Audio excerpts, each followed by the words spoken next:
Hello Scorpio, welcome to your 2019-2020 horoscope. As always, there's going to be some intensity this year as we are moving in between one paradigm and another. Our world is changing massively. We're moving away from the pain and the suffering, and we're moving to something much lighter and brighter. But we're in between the two, and so the polarities are heightened.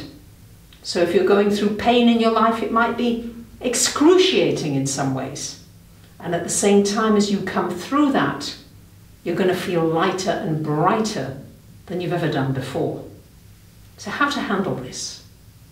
Astrologically, many of the outer planets are in Earth signs, and that grows stronger in 2020. So my best tip to you, Scorpios, is to remember to stay grounded, to stay earthed, to really have your feet on the ground. Imagine yourself like a strong, stable tree, big fat tree trunk with its roots extending far, far, far into the earth. And at the same time, its energy stretching up to the sky and the heavens. Because there may well be some turbulence happening around you, lots of shifts and changes, and for you to remember the stillness inside, that quiet place. Maybe you need to get out into nature regularly, become more aware of your breathing, do anything that relaxes you, helps you to chill out, but to remember to do this several times during your day so that you don't get into a feeling of overwhelm and feeling like, everything's getting too much. That you're the center and that all the things can be flying along around you, but you're not so affected by them, especially emotionally. Let me break down this year for you.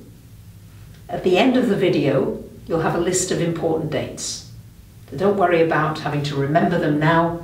Just enjoy and sit back and relax and enjoy the information. On January the 6th, we're starting out with some eclipses. There'll be a solar eclipse in your 3rd house. Then in July, we've got an eclipse in your 9th.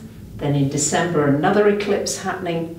And throughout 2020, the 3rd and the 9th houses are going to be very activated for you. What does this mean? Well, you're probably going to be dealing with your mental chatter, your mind, becoming more observant of when your mind is just telling you you're not good enough, you need to do this, you haven't got enough money, you need a new partner, this isn't working, that isn't working. A lot of the negative patterns of thinking may come to light. And you may go, wow, I didn't realize. And you will get an opportunity to become more aware of your mental habitual patterns. And as you become aware of them, you'll have the ability to make some changes. So really, it's going to be working with the mind and mindfulness. It's a wonderful time for learning something new, adding some new skills to what you do. It's a great time for going on your spiritual journey. Many of you are going to be traveling, maybe to places you've not been to before, even on a pilgrimage. It's a wonderful time for expanding your knowledge of metaphysics, quantum physics, healing. All of these areas may well be stimulated by these eclipses. It's going to be important for you to really become aware of when you're getting into a negative spiral, or when you're feeling, your energy is draining, and that you notice it quickly. And then these eclipses are really going to just bring things to light so that you can make some very positive changes. And especially in the way you communicate with people, in the way that maybe you take things very personally. You may find that because you're able to reach stillness and peacefulness more easily with the earth energy, that you're not affected so much by what people say and do, which will be a blessed relief, won't it? On March the 7th, we've got Uranus, planet of change, of freedom, moving into your relationship house, where it's going to stay until 2025. So a 7-year period. Now Uranus brings an awakening, and chances are there's going to be awakenings going on as far as your relationships are concerned.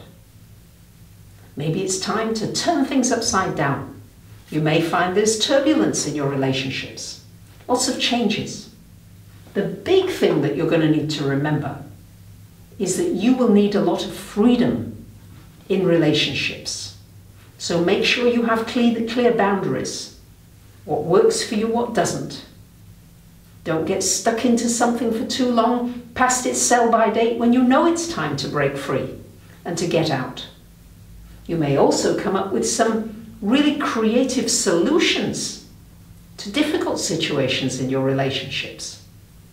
You may find that relationships don't last long, or they change rapidly and quickly. A friendship could become a love relationship. A love relationship could become a friendship. You may get into a long-distance relationship where there's plenty of freedom between the two of you. But you can certainly expect some really life-changing things happening in your relationships over these next few years, starting from March 7th. For much of the year, Jupiter in your second house, planet of good fortune, in the house of money, until December 3rd. This can bring you some good news financially, some opportunities, maybe to start a business, to create a hobby into a business.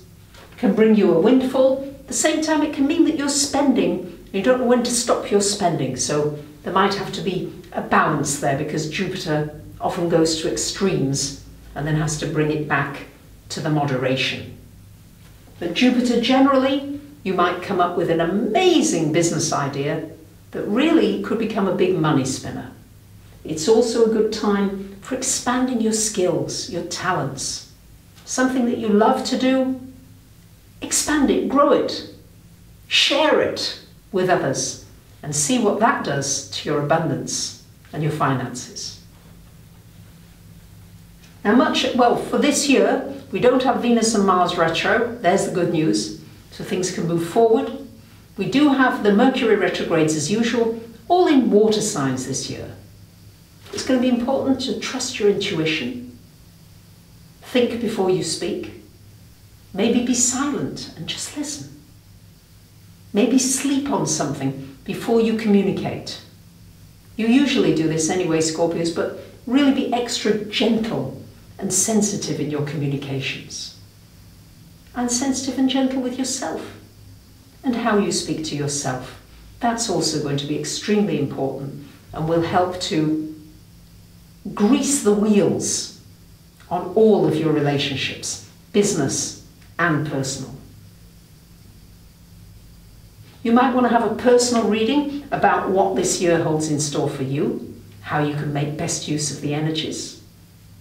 I'll be doing some webinars, live webinars about astrology. You can join in, learn more about your chart. You can always get the video afterwards as a recording. You might want to have a musical composition done especially for you, according to your aspects in your chart, or as a gift for a friend. I've done some astrological cards, zodiac cards, and also some posters with some of my paintings on. You might want to check it all out on my website, yourastrologysigns.com. Thank you so much for listening. I love creating these videos for you. I feel like I'm right there with you, and I hope you can feel my heart energy and my inspiration, and that it rubs off on you. Bye for now.